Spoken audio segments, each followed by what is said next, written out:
మిత్రులారా, తెలంగాణ రాష్ట్రం వస్తే మా చదువులు బాగుపడతాయని చెప్పేసి ఇక్కడ నుండి విద్యార్థులందరం కూడా లాఠీలకు భయపడకుండా, కేసులకు భయపడకుండా, టియర్ గ్యాస్ బుల్లెట్లకు భయపడకుండా మేము పోరాటం చేసి తెలంగాణ రాష్ట్రం ఏర్పడ్డాక మా చదువులు బాగుపడాలని చెప్పేసి మేము పోరాటం చేసాం.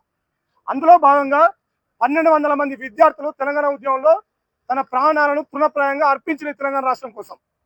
అయితే మా చదువులు బాగుపడ్డాయని చూస్తే ఇలా శ్రీ చైతన్య, నారాయణ, అలెన్, ఎక్సలెన్షియా, ఇలా ఎస్ఆర్, ఇలా మొదలగు కార్పొరేట్ వ్యవస్థ చేతిలో ఇలా విద్యార్థి రంగం మొత్తం కూడా బందీ అయిపోయింది. తెలంగాణ కోసం 1200 మంది విద్యార్థులు బలైతే తెలంగాణ వచ్చినాక ఈ కార్పొరేట్ విద్యా మాఫియాలో వందలాది మంది విద్యార్థులు రోజు ఆత్మహత్య చేసుకునేటువంటి పరిస్థితి మన కళ్ళ ముందు రావటం ఉన్నది. ఎస్ఆర్ కాలేజీలో శివాని అనేటువంటి ఒక అమ్మాయి, మంచిర్యాలకు చెందినటువంటి అమ్మాయి, తను ఈ చదువుని చదవలేను, ఈ ఒత్తిడిని భరించలేను, ఈ కార్పొరేట్ కాలేజీలో ఈ టార్చర్ని భరించలేని చెప్పేసి లెటర్ రాసి తను చనిపోవడం జరిగింది.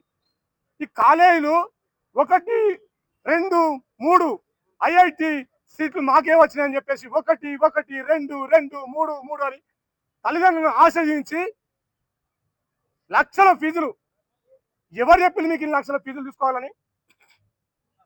2 నుంచి 3 లక్షల రూపాయల ఫీజులు తీసుకొని ఏసీ క్యాంపస్, ఆ క్యాంపస్, నా తొక్కల క్యాంపస్ అని పెట్టి ఇరుకు గదులలో గాలాడకుండా వాళ్ళని పెట్టి పర్మిషన్ లేని సంస్థలు నడుపుతూ ఇలా మా తెలంగాణ బిడ్డలు ఆత్మహత్యలకు మీరు కారణం అవుతా ఉన్నారు. ఒక బెస్ట్ ఉదాహరణ చెప్తా. ఎలెన్ అనేటువంటి ఒక విద్యా సంస్థ నడుస్తుంది తెలంగాణలో, హైదరాబాద్లో. ఎలెన్ అనేటువంటి విద్యా సంస్థ నడిపడానే ఒక క్రిమినల్. హైదరాబాద్ క్రికెట్ అసోసియేషన్లో 10% టికెట్స్ ఇస్తే 20% టికెట్స్ కావాలని చెప్పేసి బ్లాక్మెయిల్ చేస్తే ఈ హైదరాబాద్ క్రికెట్ అసోసియేషన్లో నేను ఉండను అని చెప్పేసి ఆంధ్రాకు పోతా అని చెప్పేసి కావ్యానంద్ మారన్ మాట్లాడిన సందర్భంలో ఇలా సిఐడి కేసులు ఎదుర్కొన్నటువంటి వ్యక్తి, విజిలెన్స్ ఎదుర్కొన్నటువంటి వ్యక్తి జగన్మోహన్ రావు ఇలా విద్యా సంస్థలు నడుపుతాడు. తెలంగాణలో ఎవరి చేతుల్లో విద్యా సంస్థలు? ఎలాంటి విద్యా సంస్థలకు పర్మిషన్ లేదు. ఒక క్రిమినల్, ఒక దోపిడీదారుడు ఇలా విద్యా సంస్థలు ఎట్లా నడుపుతాడు? ఆయన సిఐడి ఎదుర్కొంటాడు, ఆయన కేసులు ఎదుర్కొంటాడు, ఆయన జైల్లో ఉంటాడు. ఇలా విద్యార్థులు ఆత్మహత్యలు చేసుకుంటారు.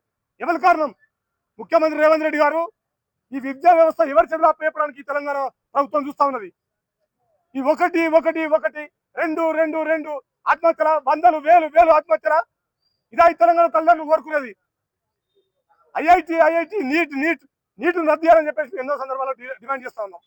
ఐఐటి పేరు మీద, నీట్ పేరు మీద అకాడమీలు పుట్టగొడుగులు లెక్క పర్మిషన్ పెట్టుకున్నా. నారాయణ, శ్రీ చైతన్య ఆంధ్ర దోపిడీదారులు పోతే ఇలా అలేన్ అని చెప్పేసేవాడు, ఇలా ఎక్స్పెన్సివ్ అని చెప్పేసేవాడు, ఇలా ఆకాశ్ అని చెప్పేసేవాడు. ఇలా కోటా ఫ్యాక్టరీ రాజస్థాన్, గుజరాత్ నుంచి ఇక్కడికి వస్తాయి. ఏంది కదా దోపిడీ?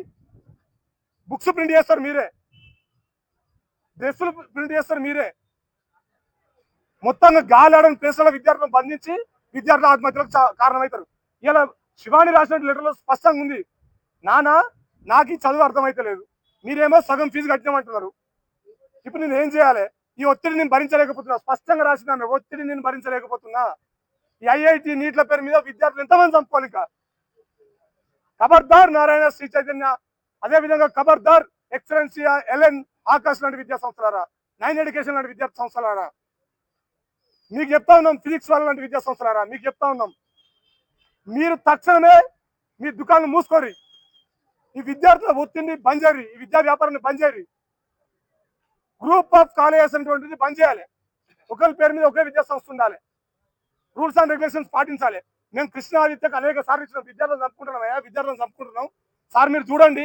ఆ వసుంధర మేడంకి ఎన్నో సార్లు ఇచ్చినాం. మేము విద్యార్థులను చంపుకోవద్దు, ఇక చంపుకోవడానికి అవకాశం ఉండదు అని చెప్పేసి మేము మాట్లాడినాం. అయినా కూడా రోజుకో విద్యార్థి నీళ్ళు రాలిపోతాడు.